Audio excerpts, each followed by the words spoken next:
I am joined by legendary Democratic strategist Joe Trippi. Joe, welcome back. Great to be with you, Reed. And legend in his own time, And current, future, soon to be dad Democratic strategist Alex Shashlo. Alex, welcome. Thanks for having me, man. get your sleep while you can, man. Yeah. Yeah, Well, right. so he is. So Alex is quadrupled up on vaccines you need right before a baby comes. So I'd like to be able to take it easy on you, Alex, but that is not going to happen today. So, gents, all right, let's start. So there were two big propositions on the ballot last night. Prop 1 in Maine and Prop 50 in California. Prop 50 got a lot more attention. Not surprisingly, it's California. My friends out there said it was a combined $200 million spent on that in about 10 weeks, 44 million for, 150 million against. So just to give you a sense, guys, of how much money gets spent in California, the vast majority of it never seeing the light of day as far as use is concerned. But Joe, and then in Maine, there was a ballot measure that Republicans had put on to make it more difficult to vote. So Joe, take us through how you see those two. It's actually mirrors of each other in the right direction. 64% of Maine voters voted no. We don't want to have voter ID, to have, we had to show ID, where you had to, where they were shutting down drop boxes. They were making it, it was a Republican bill to make it tough to vote. And 64% of Mainers said no. And then you go to California, and all that money that Reed talked about, 64%, same number, voted for the Newsom redistricting thing that create 5 more districts for Democrats. So it just shows. I mean, I think both of those just show that people are getting it. That it is about fighting fire with fire and standing up to what the Republicans are doing to try to change the rules. It's also though that like California is weird in a lot of ways about how much money you can spending and how much it actually matters Yeah. if the people really want. I mean, Joe, we know this from Jerry's race in Yeah. 2010, getting outspent 4-1 and still coming back and winning. But there is one number in California I think that makes sense out of all this, and it not surprisingly is Trump's approval rating. If you look Mm-hmm. at where Prop 50 was as of a couple hours ago, I think it was something like a plus 28. Trump's minus 29 in the state. I think it was 34-63 disapproval. And right now, I think it's 36-64 or somewhere like that in terms of Prop 50 Yeah. passing. It is just tracking very closely. And I'm sure we'll get to that in other states too. Well, Yeah. and just Joe, also because you're a California native, I used to live in Orange County.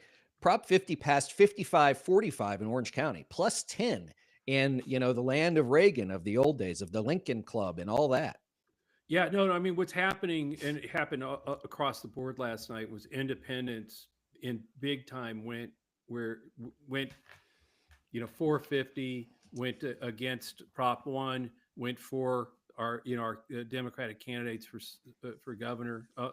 It was, and so that's why I think what happened is you saw in places like Orange County. I think it was a lot of those independents and Democrats voting lockstep to stop what Republicans are doing. Well, and just remember too that as I recall, in California, as far as registration is concerned, it goes Democrats, no party preference, Right. Republicans, right? Yeah. Like Republicans are in a two-party state. Republicans aren't even second. They're the Yeah. Riley Gaines of Republican of political parties in California. Yeah. So okay, go ahead. Yeah. I Well, was going to say, Alex, the interesting thing would be to see if that fave alignment with Trump was happen in Maine, because there 64% of Mainers voted against the Republican bill, prop, and man, it would be something if his unfavorable in Maine is up there. But I'll gonna go like to find go it look at because that. Yeah, what is podcasting except googling yeah, facts in real time? exactly. I Right. do just And want to point out about California though, and I think this is something that this thing did not start well. Like no. 4 or 5 No, months ago, this thing was 20 or 30 points underwater, and it was just people were so lukewarm on the redistricting idea, and it just became so much a for or against Trump, and that's what this thing turned into, the 40 Yeah. something million dollars that Well, the well, Newsom Yeah. army may I just spent. say, I was at a dinner last night where a friend of mine said, you said Prop 50 wasn't going to pass. And I said, well, when it was at 52% in Yeah. August, based on 10 years of doing it, 52% in August means you're going to lose. Yeah, absolutely. Right. We all know that. If you could be, so many of these props are you're ahead 50. It's somewhere in the low 50s or even mid 50s. The no vote has a big advantage in those kinds of situations. Almost always, 99.9% of the time, you're going to lose. So this thing built momentum and gathered strength. That's what I'm saying. With independents, with outside the Democratic, party, that grew it to that 64%, which is just amazing when you understand how California proposition votes usually go. I mean, so Alex, before you get to your Google, I'm just looking at the New York Times website. So San Diego County famously, has elected Republicans and Democrats 61-39. Imperial County 60-40. Riverside County 56-44. San Bernardino County 57-43, right? So, you go up the coast and obviously you get to Marin, it's 81-19. But as you see, the only places really that voted against it were the places, frankly, that are now going to have their very own Republican members of Congress because nobody lives there. Yes, exactly. And so, I mean, I think that's thing. I do want to say one thing before we leave the ballot propositions. I do want to give a whole lot of credit to my friend Devin Murphy Anderson, who is the ED of the Maine Democratic Party. She is an absolute rock star. Want to say congratulations to her and everybody that worked on the no effort up there. Okay, guys, let's go to New Jersey next. In New Jersey, a lot of, Trump did not win New Jersey, but a lot of places, a lot of voters went towards him just a year ago. Now they swing back hard. My friends and our field team at the Union were saying Cheryl should be fine, but everybody felt a little like, I don't know.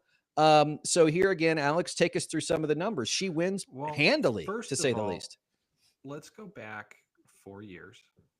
And if you recall, and again, I think this has to do with who the incumbent party in Washington is, but Philip Murphy only won by 3 points.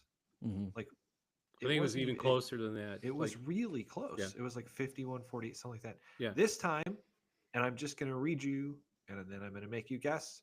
What do you think Trump's numbers were in New Jersey? He was 12 points underwater, 43-55. Guess what the results as of now are? 43-56, 13 points. You're starting to see a trend there. We got a bunch of other stuff to get into in New Jersey, but that one number, I think, tells the story. And it probably is why, if you look at what's coming out of Trump and the Republicans' mouths this morning as we record this, the day after the election, they're starting to make noises like they may want to start talking again. Yep. Well, I mean, but Joe, this is the other part, is that we knew going back to 2018, where in that midterm, and we'll get to 2026 in a little while, Democrats net 40 seats in the U.S. House. They fast forward to this year, we see what they've done in Texas, what they've done in other places. Now Newsom retaliated in California. You hear some noise about this in Maryland, maybe where you live. But this is the thing that we shouldn't underestimate. It was like the people around Trump who actually run the mechanics of the Republican Party are well aware of what an albatross he is when he's not on the ballot. Oh yeah. Right. Like he is a significant dead weight. And I mean, significant dead weight when he is not on the ballot, but the after effects, or I don't even say after effects, the current effects of his presence are really being felt. Yeah, no, and you see it. One of the things, a couple of things that happened last night that kind of remind me of 2017 when Doug Jones won in Alabama. Right. Alex and I worked for him, and that came, it was totally outside, but it literally launched a lot of optimism and energy. Last night was like that, but specifically in places too that we aren't not paying attention to. So in Georgia last night, 2 public service commissioner challengers defeated 2 Republican incumbents on that commission. First time in 20 years that Democrats have won a non-federal statewide office in the state of Georgia, and did it not by close, but by over 300,000 votes each over the incumbent. Mississippi last night, broke the supermajority. Break the supermajority. So then you get to the things we're talking about, the things everybody was watching, but those those outcomes made me kind of reminded me of, again, Jones, no Democrat had won that state in 25 years. You look at Georgia now, we've got 2 Democrats who've won statewide for the first time since, I think, 2000, the year 2000, same thing. So that just shows you that he's just pulling down every Republican out there. I mean, not even in the places where they're just being woefully outspent, although I'm sure they were outspent in those public service commissioner races as well. Right. And so, Alex, that's one question I want to get to, both in New Jersey and in Virginia, or in a place like the Public Service Commission stuff in Georgia, which I believe regulates electricity prices. Maybe Yeah, that's usually what they do down there, right? Which is obviously a huge issue for almost every American at this point. Is it a combination? Is it just simply that independents are swinging towards the Democrat because it's a throw the bums out kind of thing? Is it a resurgence of excitement by the Democratic base, or is it that Republicans are also staying home, or is it all three of those things? I would say definitely to 1 and 2. I think we can historically look at every time Trump isn't technically on the ballot, but I would argue that he kind of was yesterday based on the results. But every time Trump's name isn't on the ballot, Republicans tend, or part of his coalition tends to stay home.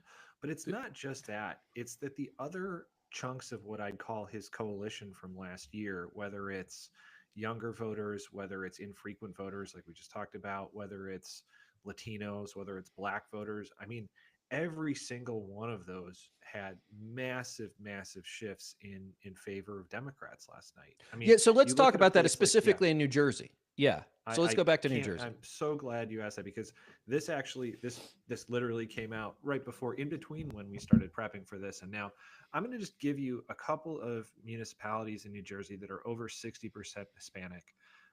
In 2021, Union City was Murphy plus 70. In 2024, that fell to Harris plus 17. Last night, they were Mickey Sherrill plus 69. So they're right back up at 2020 type numbers. And in a bunch of these other places like Perth Amboy, like North Bergen, actually a lot of them, or Prospect Park, a lot of them actually, you saw Sherrill making gains on Phil Murphy's 2020, not just erasing the Trump flip in a place like Passaic, which, by the way, Passaic went for Trump last year. And this year it was, I think, a 33-point swing to Sherrill. Well, you can add to that when you look at the exit polls from New Jersey last night. Mikey did 94% with Blacks, 68% with Latinos, and 83% with Asians. So you got both things. You got the exit polls plus these real results that you're talking about. It's clear that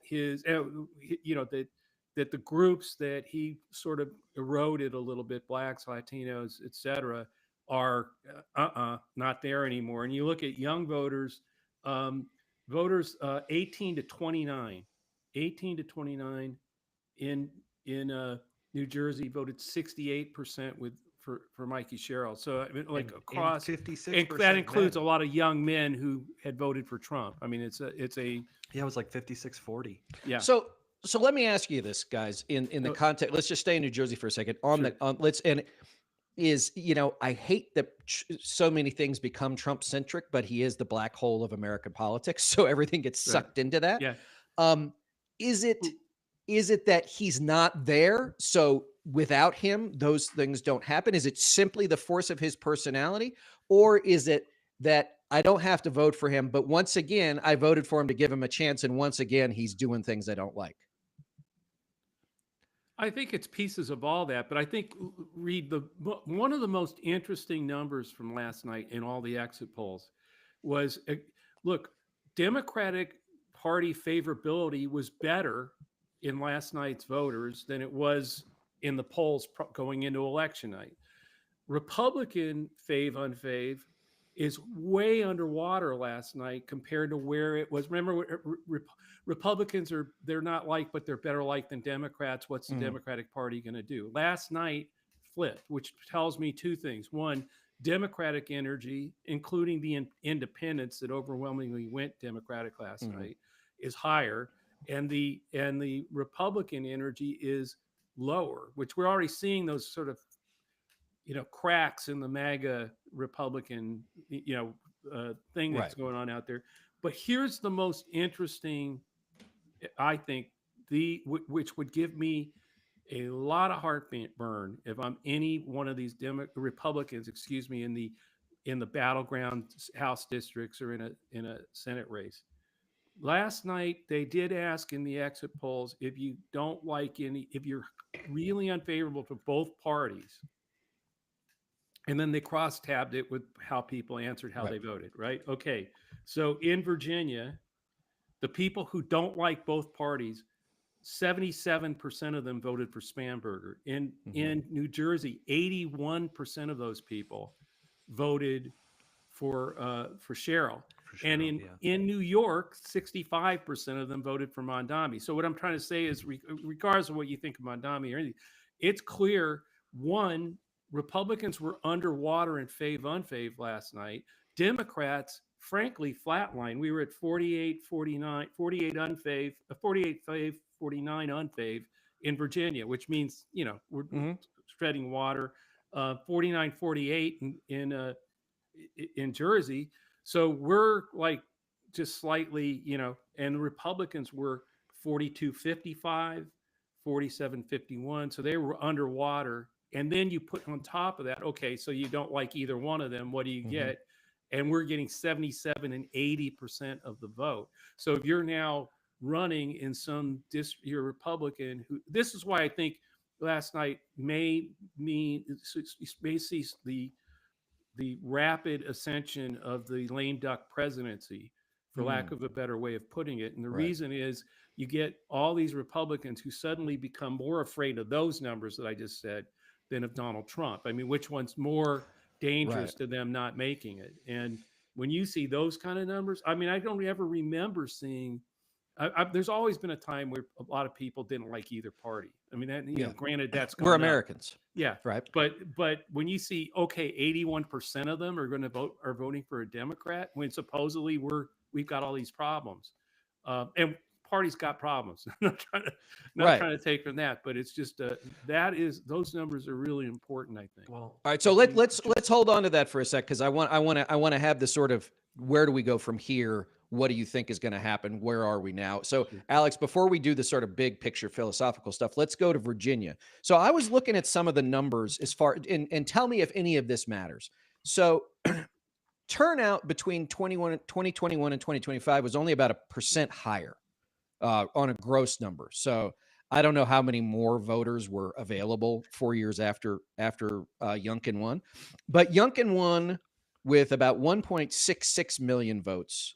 McAuliffe lost by about 2% with 1.6 million votes. Spanberger wins with 1.9 million votes. Sears loses with 1.4 million votes. So that goes from a 2-point spread to a 5-point spread in about a similar turnout dynamic. I mean, what that tells me, and just looking at, it was so clear, and I think someone tweeted, and we can go find it, but literally those maps that show which direction the electorate is shifting, and like every single part of Virginia showed a big blue arrow to the left. Right. It's at some point you stop looking at turnout, and you just say, look, the people that voted, regardless of whether it was 1-6, 1-9, 2, whatever, this was just a shellacking. I mean, you look at some of the exits. Independents were plus 15 for Spanberger. Moderates were plus 35. Joe pointed out the neither party favorables earlier. It is just so, his approval, by the way, and this is, you want to talk about where we're going. His approval disapproval was 42-55 in Virginia, as I mentioned. That is trending right now with the national kind of average of averages, where he is 55 is like the highest disapproval it's been. But if you look at what happened in Virginia, where pretty much every county, with a few exceptions, was colossally moving left, you look at economy being the number one issue again. You look at the approval disapproval mirroring some of the national, or reflecting some of the national numbers. And you look at the fact that we're at either 63 or 64 seats in the House of Delegates right now. They've already massive 13, swing in the House of Delegates. More are coming. That to me is what you look at when you start looking at House numbers for next year, specifically the House, which, by the way, and I know Joe will probably have a thought on this, I think this puts the Senate back in play in a couple of places too. Oh no, of course it does. I mean, if these numbers hold up, I mean, you just hit, when you said that his fave unfave in Virginia was 42-55 or something like that, right? Well, guess what? The party went into last night, in the exits, Republicans were writ large, 42 fave, 55 unfave. So he's it's this is and I do think that it's clear that the turnout being that near the same number, Reed, is a combination of a higher turnout in 2025 than 2021 with Democrats or Democrat leaning independents, and a lower turnout with Republicans, or Republican leaning independents. And it, because you can tell that in those fave unfaves that that's what's going on there. And then again, like I said, if you then take, okay, the people who don't like either of us, either parties, Well, and where that's going, this is really bad. I mean, if it's you're really bad. Well, no, also but it, let's not discount though too that Winsome Sears is a nut and a terrible candidate. But it does. but it also happened You in couldn't New run Jersey. anybody. Yeah, that's I the mean, thing. New Jersey's almost equal. I mean, you look at these numbers; they're almost exactly the same. I mean, like I said, like look at Hispanics: 67 for Spanberger, 68 for Cheryl. Asians: 79% for Spanberger, 83% for Cheryl. Blacks: 92% for Spanberger, 94% for Cheryl. Whites: 47 for Spanberger, 47 for Mickey Sherrill, and by the way, 46 for Mandami. I mean, forget that's what I'm saying. Right. There's a synergy to these numbers that is just Right. And then you add up just one more, and this is where you stop looking at top lines and you start kind of threading numbers together. So you keep hearing that number around 42 for Trump approval.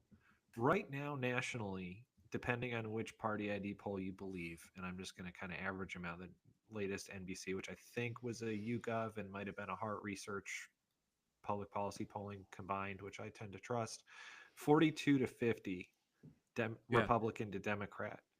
You start seeing that 42 number, 41, 43 pop up in a lot of places. Not only does that tell you where things are going if it holds, but it also means that he is getting obliterated with independents, which again, But Joe's numbers from earlier pointed out. He's but getting nobody outside the 42% of Republicans. but here's the thing, Alex. If the generic is 50-42, right? 50-42.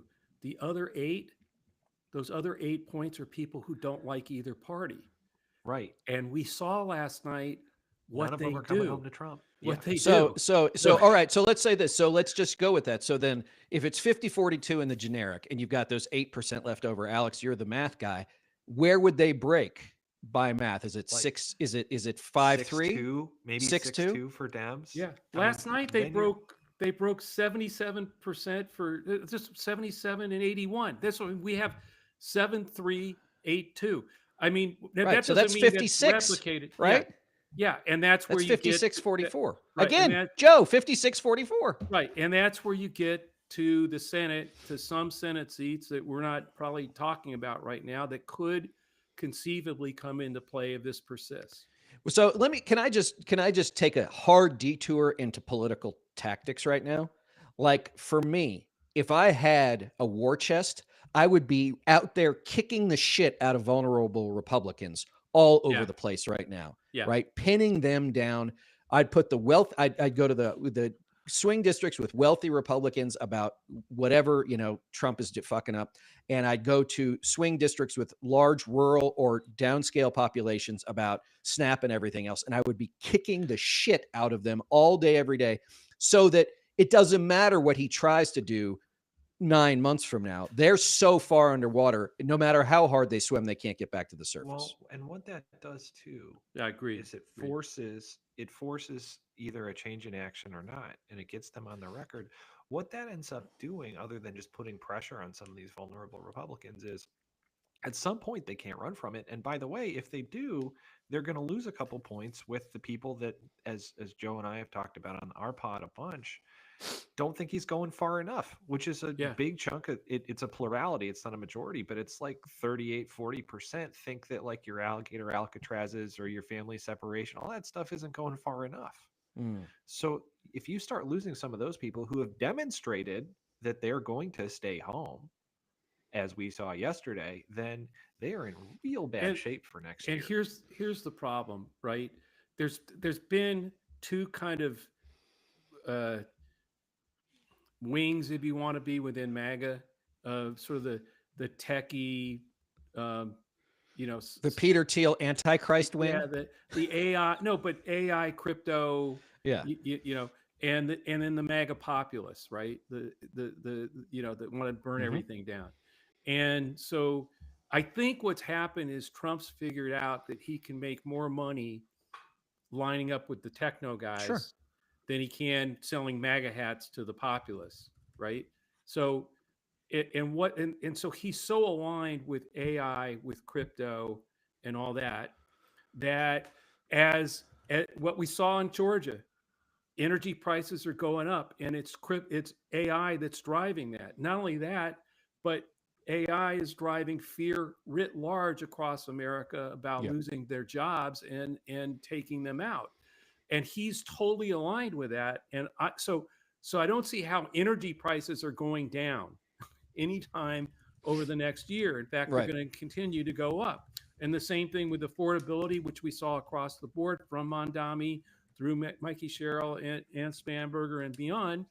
Food prices going to go down. The ag department told the grocery store industry not to give people price breaks. Yes, that's what I'm saying. So how does that's a billboard right there? Right. So how do he's not going to do anything. I mean, he can't. I don't even think if he wanted to lower food prices, given what he's done to farmers and everything else, that that you could turn it that fast. Right. And he's not going to want to do that anyway. So that puts every one of these Republicans who've been bowing and kneeling in the position where they finally have to decide, given last night, whether they fear him or they fear the voters. Basically, they've been fearing they're being primaried and fearing him. Now I think it's that changes. So let's just stay in MAGA for a second, because we could do 2 hours on this. But I do think it's interesting that when you have a guy like Thomas Massey from Kentucky, right, who is out there on a video I reposted the other day saying, we haven't been at work in 6 weeks. And you know why we haven't been at work in 6 weeks? And you know why Johnson hasn't sworn in Grijalva? Because he knows my discharge petition is going to pass. He's like, and let's be clear, in recess before, Johnson swore in 2 Republican members. So like Massey is like, the world is upside down when multiple times a day I'm agreeing with him. Right. So there's that.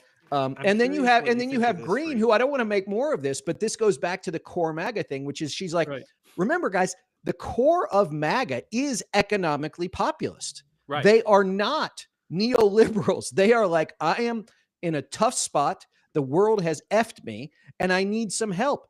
Trump's magic touch was agreeing and recognizing that the system was screwing them. He never made any promises that he was going to do anything about it, but the recognition alone got him a lot of credit.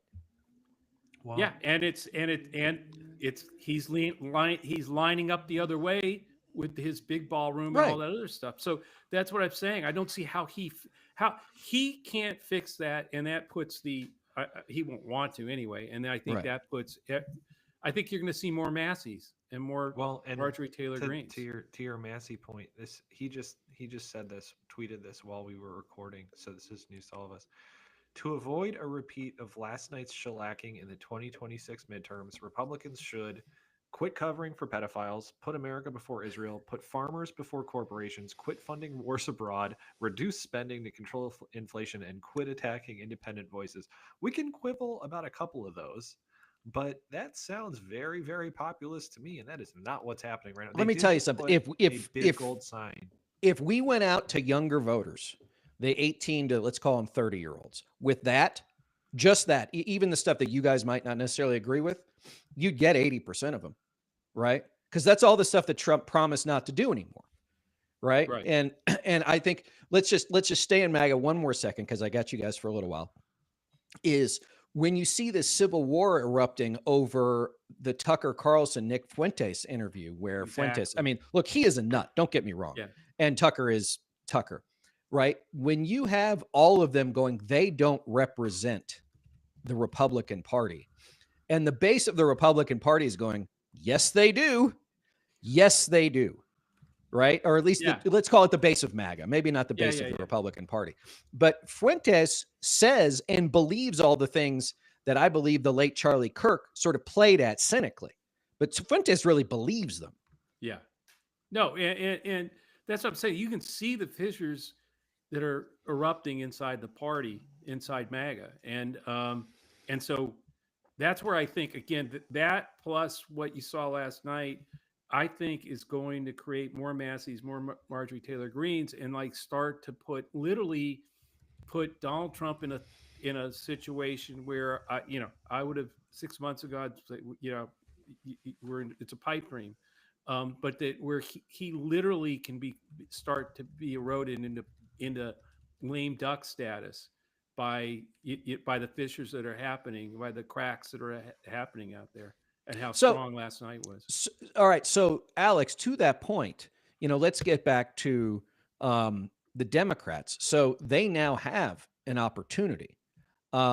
What do they do with it now? Because if it's, I mean, so there will be, I guarantee, I'm sure I haven't read enough of it yet, but I'm sure there are the people who are like, Cheryl and Spanberger are the only way to go. Mondami only wins because he's in New York. Might be true. And then they're going to be the other people who are like, Mamdani is rising. Get rid of the gerontocracy. We need to be big. We need to be bold. But from my perspective, the Democrats can't simply continue okay, well, they were bad enough, so we got here. Okay, so the Carville 1.0 worked, right? But like, it doesn't get you through the next year. I think you have to give voters something. Here's a way to look at it, and I think Joe and I went through. There's actually a fourth one now, but four different groups have put out these autopsies of last year, which maybe they should have waited a week. Yeah, but they all came out last week, and all of them were to an extent some doom and gloom. And Joe talked about this on our pod last week about how so much of it depends on which direction the nominee is going to take the party. But there's two numbers that really matter. Number one, and this is from the newest Navigator research, Republicans are being blamed for the shutdown by 12 points. And worse for them, 28 points on rising healthcare costs. So if you see those two numbers, it doesn't matter if you're Mamdani or you're running in Arizona 6 or you're running in Nebraska or whatever. There are some really key things that voters are really, really mad at Republicans about, and it would really do you good to keep hammering that. Yeah, so I got a couple last night. Again, this is all exit poll stuff, but it's pretty interesting. The number of people last night let's take Jersey, who were asked, "Are you enthusiastic about what's going on? Is it okay? Are you disappointed or are you angry?" Disappointed or angry, 65% of the electorate in New Jersey, 77% of those people voted for Mikey Sherrill. In Virginia, 64% of Virginia disappointed or angry. 80% of them voted for Sherrill. I mean, so you got that in a weird way. If you go into like, what was Trump? Trump was the guy who's grabbing people who are pissed off and angry about being. And what's happening is that's now working against him and the Republicans. People are disappointed, angry. They're seeing prices go up, all that. But here's the one thing, some numbers that I think we need to pay attention to, or I hope the party does, and I hope Mandami does, because independents were 33% of the electorate last night in Virginia. Spanberger won 60% of them. They were 53% of the electorate last night in New Jersey. 53% of the electorate last night were independents. Sherrill won 57% of them. And here's the one that we need to pay attention to. In New York, 8% of the electorate is independent, and Mondami got 34% of them. And now let's go to moderates, where in Virginia they're 32%, in Jersey they're 33%, in New York 33%. So that's across the board moderates.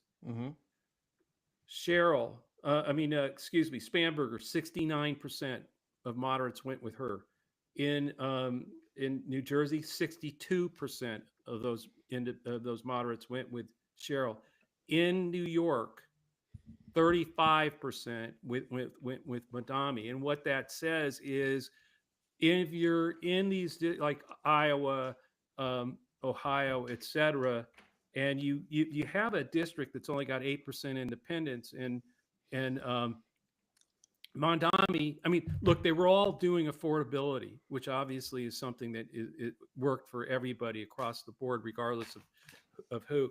But I think it's clear when you look at these numbers, when you really look at what happened last night, Mondami really is a guy who may represent New York, and so is Abigail for Virginia, and Mikey Sherrill in New Jersey. And I so far, when you look at who we're nominating or who the top candidates are in these districts across the country, they're looking a lot more like the people who can.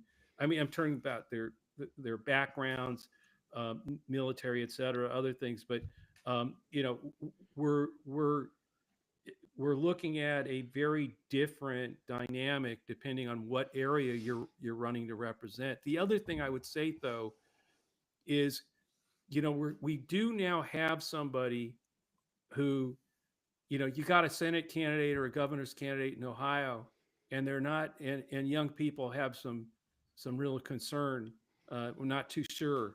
You got somebody who can talk to them and get them out and say, look, we may not agree on everything, but you got to get behind this guy because we need to win this governor's race in Ohio. That could be Mondami. There's all these things that people want to go, oh my gosh, it could be, addition, 1 + 1 = 2. It's the politics of addition, not the as long as we nominate people who represent their area, I think we have people who can appeal, and win by adding people together, not subtracting and dividing. But hasn't that been an issue for the party in places like Iowa or those 11 Senate districts that Democrats controlled for so long that now they don't in red states, which is, if you're going to run somebody in a red state, you got to let them be the person they're going to be. Yeah, or the person they need to be. Yeah, that's what I hope we learned from last night, because it's clear when you actually look at independents, moderates. I mean, the key components that you need to win, it doesn't translate with with a Democratic Socialist. I mean, look, in New York, just so in the exit poll, only they asked, "Do you consider yourself a Democratic Socialist?" 25% of New York said yes. Yeah. And he got 85% of those people. 69%. Such a Democratic Socialist thing to do. Yeah. Well, right. It's our guy, but we're only 85% of us are going to vote for him. So 69% of the electorate last night said, no, I'm not a Democratic Socialist. He got 33% of those people.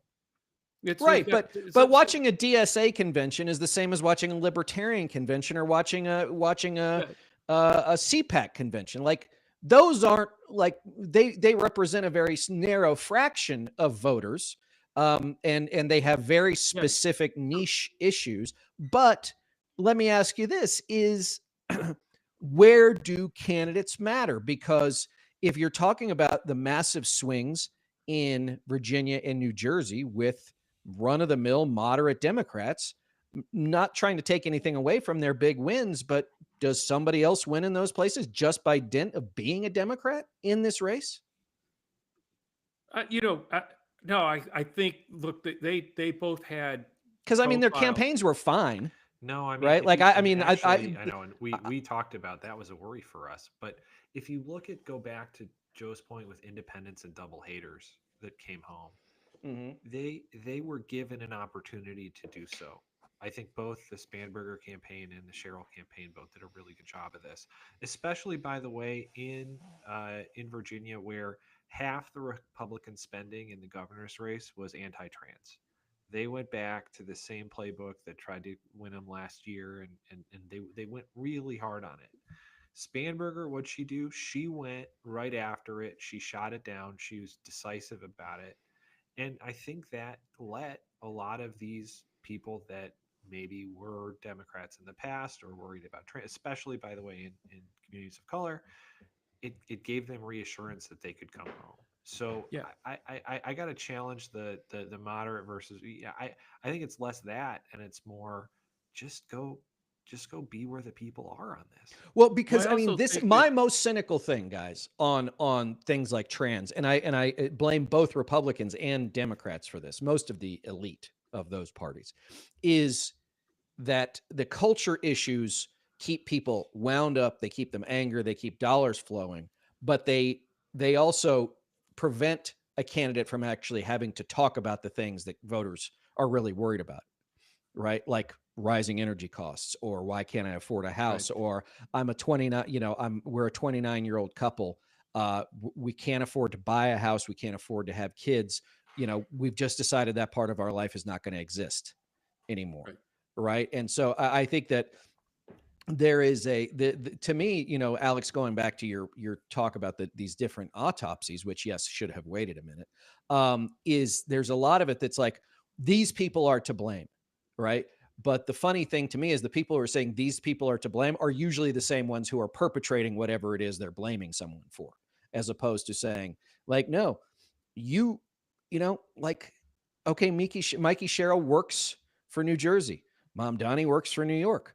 Name your candidate, right? And it's like, I don't. Zoran Mamdani does not win a Senate primary in Iowa. Yeah. I don't think he would have any idea that he would. Yeah. Right? No, not at all. But I also think that's what I'm saying. So the party's got to this is, I think, another set of really deadly numbers. Okay.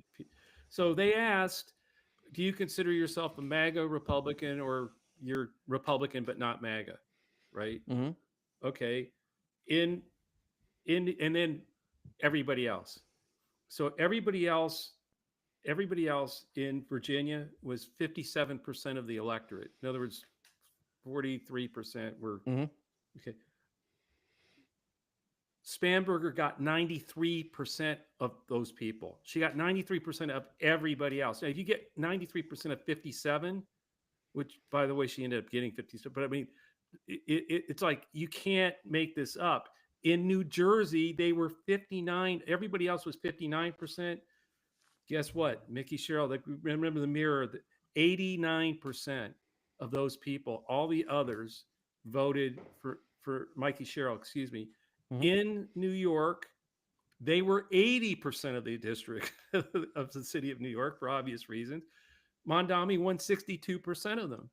And my thing is, it's not the Democratic brand. I mean, I think Democrats running as a Democrat in Iowa is, we look at what these people did in New Jersey and Virginia. Is that replicable if they have the right candidate? Yes. What I think is happening is it's the label of Democratic Socialist that causes that dip with some of these moderates. In other words, not necessarily his populism about lowering prices and affordability and helping people with groceries, or at least making them available. I think it's just that label. Yeah, that label is a real problem. And then, of course, last night I thought the one criticism, I really do think he had a big opportunity to reach across and say, hey, I'm going to work for the entire city, and et cetera. And instead he kind of like doubled down on where he stood. And look, I think he's probably the most amazing candidate of the cycle. So I'm not putting that down on him, but I just think he had an opportunity last night. And hopefully, if he understands that now, actually what's going to happen is, if he actually governs and gets some of these problems solved, he'll help really brush up that label in a way that people might pay more attention to it. But if he fails, it's going to tarnish that label even more than it already is. So Alex, let's stay in New York City for a second, because you couldn't have found, as a friend of mine texted me this morning, a more perfect foil for a Mamdani than an Andrew Cuomo, right? Old asshole, sex don't get pest. Alex going. Like, and but guys, and maybe I'm too philosophical as I'm approaching my 50th year. Yeah, you are.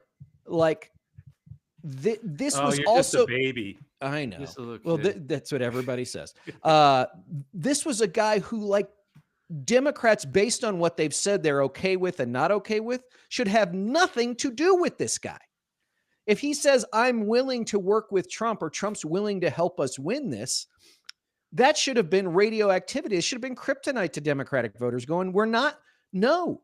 And this to me has been my large complaint, which is if you are going to be the team that wears the white hats, you actually have to wear the white hats. If you're going to be better, you got to be better.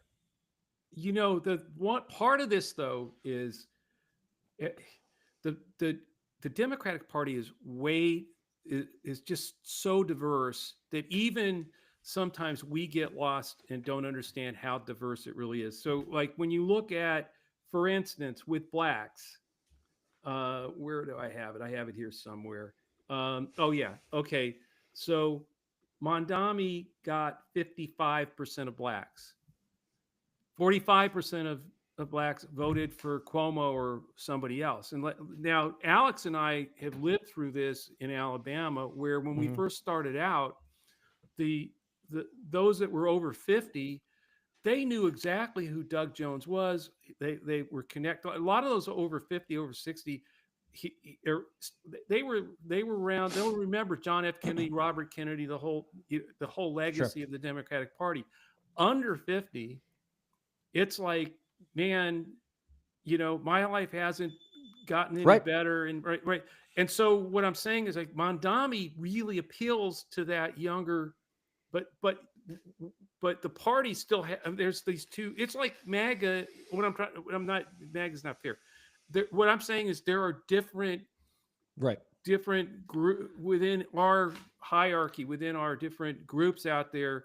There's a young old thing going on. We've known that for a while. That was the whole problem with Joe Biden, Nancy Pelosi, and I think he's tapping into that, and I think that's real important to understand as well. But a friend of mine who knows New York politics, hold on, a friend of mine who knows New York politics pretty well too, said that in their estimation, the stuff that he had said about defunding the police was actually really unsettling to older black voters. That they thought that's my point. Because as much as anybody in an ivory tower someplace believes that black communities don't want cops is a lie. They want better cops, not no cops. But also, I think probably democratic socialist to anybody over 50 starts sounding a little. That's what I'm trying to say. I think there's an age thing going on, and it's primarily not necessarily with defund the police. That's policy, but a lot of ways, I don't think it was a lot of the policies that he actually talked about and campaigned on.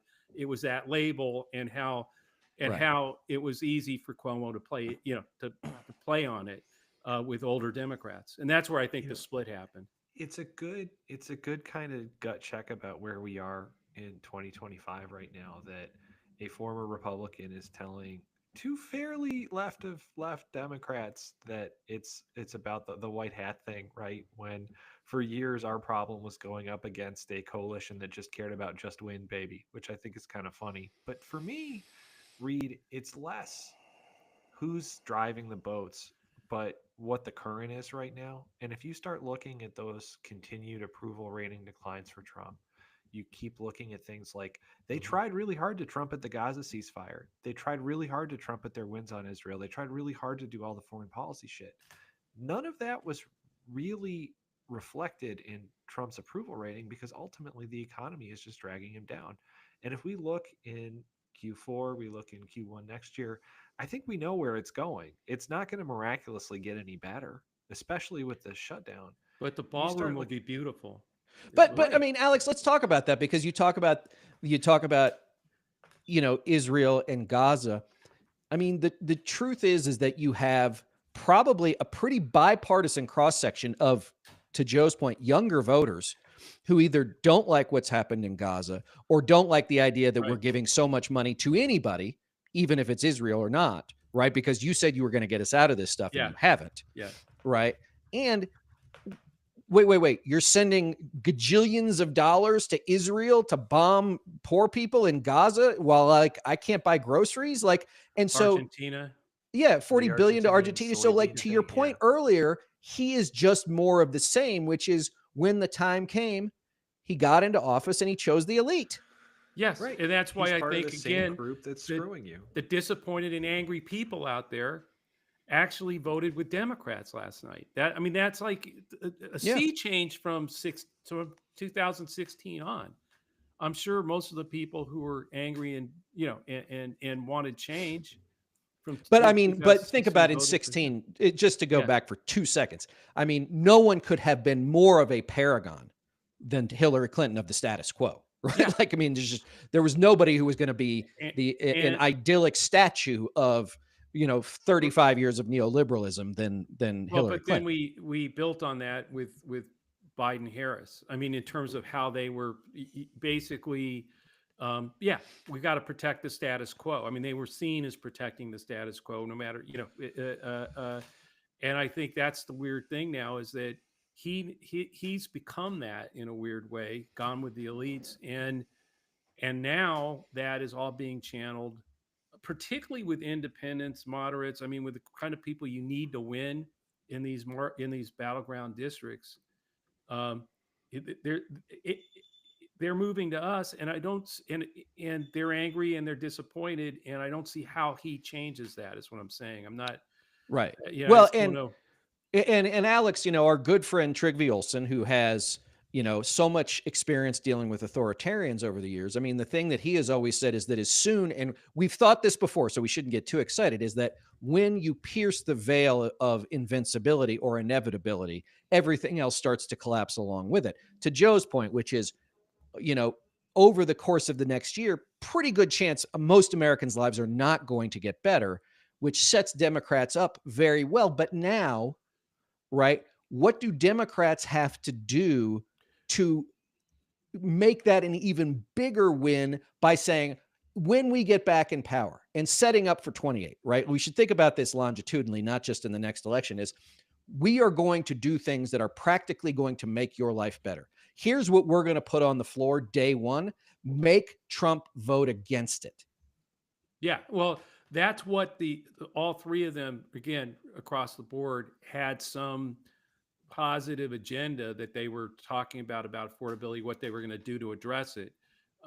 And yeah, now as a party, we got to put stuff on the table and make MAGA, make his senators and congressmen, put them on the hot seat, and make them vote against it, and make him veto it if it's passed.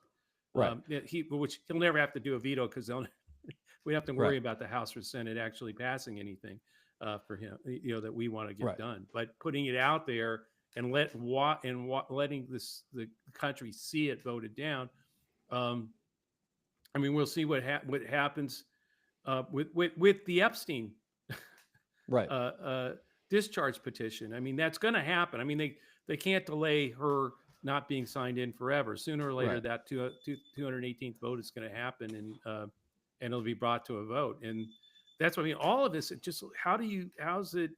I just don't see how they stop the erosion at this point. I mean, look, at one point I was, and I think, maybe all three of us were there, is like, are the American people going to get it in time that, that democracy is slowly being, it's how it dies while everybody's sleeping. Last night said, no, they're like fully awake. Look at Maine, look at California, and look at what now. We've got to have it's almost like revolt, unite, reform. Right. There's got to be some real answers to how you fix a system that hasn't been working for anybody in a long time. And this is my point. I know Alex is about to pass out because of he's quadruple vaxxed. So I'm going to let you guys go here in a second. But to your point, Joe, like, democracy as a message didn't work last year because democracy hasn't worked. Right. The voters last night did not say, I love Democrats. Yes. What did they say? I'm willing to give you a chance because these jokers aren't doing it. Now it's on you to get it done. Absolutely. Totally agree. That's what I mean. Reform. It's got to be, how do we, we get in there. It's not like reinstating immediately the Department of Education. It's about, okay, how do we get, now that it's gone and it's been blown up, what can we do? You're not encumbered by the old. No, this is a great opportunity to say, if we want the world over the next 100 years, what do we want it to look like? Yeah. And Trump wrecked everything. Now, if everything's rubble, Alex, now we could say, okay, what do we want the world to look like? Exactly. And let's take advantage of that. Yeah, absolutely. And I think if we do, 2026 and 2028 will be, but that's the thing we've got to get. The party's got to get that and start moving forward with real reform, real ways to make it work for people instead of just rebuilding what failed them. Right. Which is, I think, that was literally the trap I think that Harris kind of fell into. All right, Alex, bring us home so we can let you go back to bed. You know, you said that democracy didn't work partially because democracy means different things to different people, and we saw that last year. Your rent is too high, your groceries cost too much, and we need to do something about that. Here's the plan. Yeah. Is not something you can really spin that much. That's a very prescriptive, positive thing that I think hits where people actually are. Because again, if you go back last year, people did care more about their rents and their groceries than they did about democracy, and we need to remember that. Well, I Right. also think democracy, it hit me. We even as Reed said, we talk about everything in weird language in the party. Democracy is self rule. I mean, like if you don't like this stuff, it's up to you. We can go these are the reforms we want to do. This is our plan. Let's go do it. And I think last night people got it in that form. Right. It's not about saying democracy over and over again. It's about talking about how they have the juice to if you don't like electric prices, get energy prices, get rid of them. Right. And look, we're going to know, and let me be the whatever, the cockroach at the garden party. I'm sure I'm mixing my metaphors here. Is that if we see that Mikey Sherrill and Abigail Spanberger start filling their administrations with lobbyists, we'll know what we're going to get, which is really not much. Yeah, no, that's my point. It's got to be not rebuilding it the way it always was, but starting to do it different with really understanding that if we don't make democracy work, it will die. Right. All right. Yes. Thank God. I'm so glad to have you guys. Thank you so much. It's been way too long since you were here. I want to have you back. Joe, I'm going to have you tell us where we can find y'all and everything else you're doing so that Alex doesn't have to talk anymore. Well, Alex and I are on That Trippi Show. You can find in podcasts wherever you get this one. I also am doing a new podcast with Joe Klein. It's kind of two old farts looking at this thing from 50 years of experience, both in journalism and politics. It's called The Two Joes.